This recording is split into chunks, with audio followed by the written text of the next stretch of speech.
అందరికీ నమస్తే అండి. జర్నలిజంలో ఒక ప్రొఫెషనాలిటీ, ఒక హుందాతనం, విలువలు ఇవన్నీ కూడా చచ్చిపోయాయి. సో, ఒక 10 సంవత్సరాల నుంచి జర్నలిజంలో అవి ఎక్స్‌పెక్ట్ చేయడం అయితే మాత్రం దురాశే అవుతుంది. అయితే అట్‌లీస్ట్ విలువలు ఇవన్నీ లేకపోయినా ఎదుటి వాళ్ళని కించపరచకుండా కొంత కామన్ సెన్స్ అయినా ఉంటే బాగుంటుంది. మరీ లేకిగా ఉండకపోతే బాగుంటుంది అనైతే మాలాంటి వాళ్ళకి అప్పుడప్పుడు అనిపిస్తది.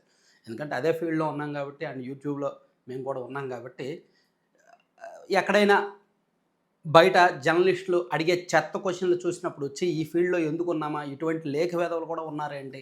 సో, ఇంత చెత్త ఫీల్డ్ ఇంకా లేదేమో అనిపిస్తదనమాట. నిజమే. ప్రపంచంలో అత్యంత చెత్త ఫీల్డ్‌లో జర్నలిజం ఒకటి. ఆఫ్‌కోర్స్ ఇదే అత్యంత చెత్త ఫీల్డ్ ఇదేనంట. అత్యంత చెత్త ప్రొఫెషన్ ఇదేనంట, జర్నలిజమేనంట. ఎందుకంటే నిన్న తమిళనాడు చెన్నైలో ఒక మూవీ ఈవెంట్ సందర్భంగా హీరోయిన్ మాళవిక మోహనన్ అక్కడికొచ్చారు.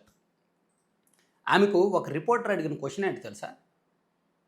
ఆడిని రిపోర్టర్ అనకూడదులే, ఒక లేఖ వెధవ అనొచ్చు. ఒక పనికిమాలినోడు. ఆడు జర్నలిస్ట్ ఎలాగో తెలీదు. మేబీ ఒక యూట్యూబ్ ఛానల్ గొట్టం బ్యాచ్.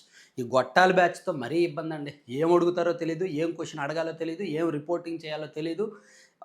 ఏంటంటే అక్కడ జర్నలిస్ట్ అవ్వడానికి ఒక అర్హత అంటూ ఏమీ లేదు కాబట్టి, నాలెడ్జ్ ఉన్నా లేకపోయినా ఒక గొట్టం ఉంటే చాలు అనుకుంటారు. అండ్ ఒక జీమెయిల్ ఉంటే చాలు, యూట్యూబ్ ఛానల్ వచ్చేస్తది. దానికి వ్యూస్ ఉన్నా లేకపోయినా, కంటెంట్ వచ్చినా రాకపోయినా ఏదో ఒకటి చేసేస్తారు. సో, ఆ మాళవిక మోహనన్‌కి వాడు ఏం క్వెషన్ అడిగాడంటే, త్రిష, విజయ్‌తో వెళ్తున్నారు కదా! మీరు కూడా వెళ్తారా? అని అడిగాడు. పచ్చిగా చెప్పుకోవాలంటే ఏంటి తెలుసా? సో, త్రిషకి, విజయ్‌కి రిలేషన్ ఉంది. మీకు కూడా ఉందా అని అర్థం. అటువంటి క్వెషనే అడిగాడు. ఆ క్వెషన్ అడిగిన వెంటనే ఆమె మొహం మాడిపోయింది. ఏం చెప్పాలో తెలియలా. పబ్లిక్ మీటింగు, మేబీ జనం తక్కువగా ఉండుంటే లాగి చెంప మీద కొట్టేవాళ్ళేమో. కొట్టొచ్చు. అటువంటి వాళ్ళని కొట్టినా తప్పులేదు. అంటే అటువంటి క్వెషన్ అడగాల్సిన పనేముంది? మేబీ ఆమె మాళవిక మోహన్ గతంలో దాదాపుగా ఒక 7 ఏళ్ల కిందట విజయ్‌తో కలిపి 'మాస్టర్' అనే సినిమాలో యాక్ట్ చేశారు.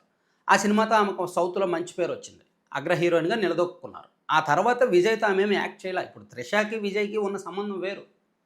వాళ్ళిద్దరూ చాలా సినిమాల్లో యాక్ట్ చేశారు. అండ్ వాళ్ళిద్దరికి మధ్య అనేక పుకార్లున్నాయి. అండ్ అనేక వార్తలున్నాయి.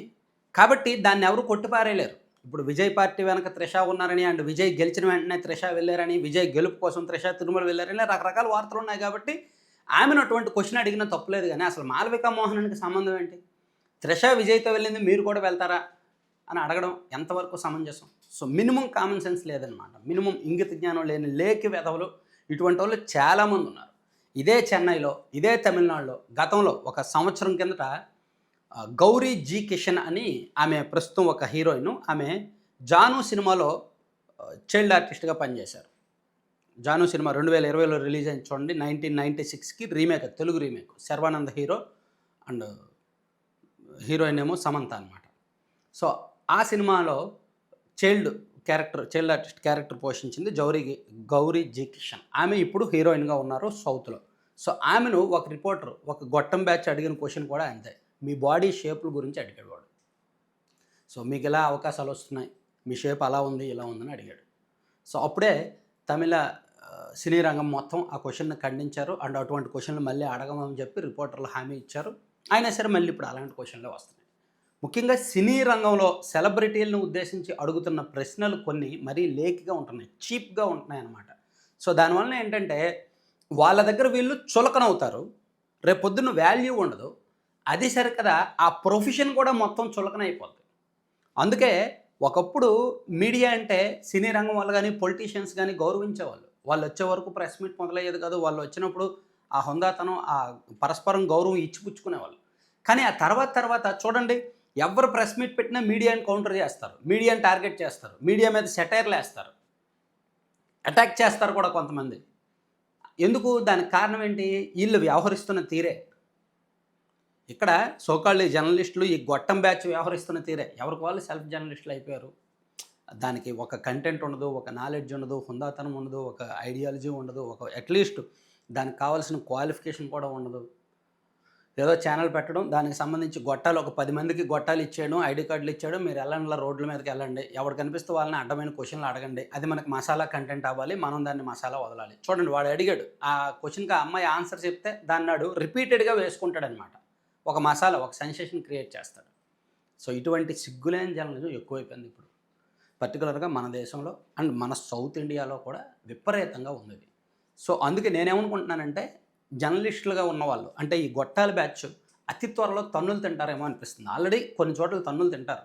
మన రాష్ట్రంలో అయితే అత్యంత చీప్ జర్నలిజం శ్రీకాకుళంలో ఉంటదనమాట. ఆళ్ళు శ్రీకాకుళం జిల్లాలో నేను దగ్గరగా చూశాను. పాపం లోకల్ పేపర్‌లో వాళ్ళు ఎక్కువ మంది ఉంటారు. అండ్ కొంతమంది అట్‌లీస్ట్ విలువలు అవి కాదు కదా! చిన్న చిన్న ఎంప్లాయీస్‌ని కూడా బెదిరించి, బ్లాక్‌మెయిల్ చేసి, అచ్చేసి, ఇచ్చేసి ఉంటారు. అందుకే అక్కడ ఇటీవల ఒక హాస్పిటల్‌లో ఒక రిపోర్టర్‌ని కూడా కొట్టారు. సో, మన రాష్ట్రంలో అక్కడక్కడ ఇటువంటి వాళ్ళు ఎక్కువ మందే ఉంటారు. ఎక్కువ పెరిగిపోతుంది కూడా. ఒకప్పుడు పొలిటీషియన్ గాని, ఎవరైనా పెద్ద పెద్దోళ్ళు ప్రెస్ మీట్ పెట్టడానికి ఇంట్రెస్ట్ చూపించేవాళ్ళు. కానీ ఇప్పుడు ఏ పొలిటీషియన్ ప్రెస్ మీట్ పెట్టట్లా. ఎందుకంటే ఒకప్పుడు ప్రెస్ మీట్ పెడితే మాక్సిమం 10 మంది వచ్చేవాళ్ళు. ఇప్పుడు ప్రెస్ మీట్ పెడితే 200 మంది వస్తారు. 200 మంది వస్తారు మినిమమ్.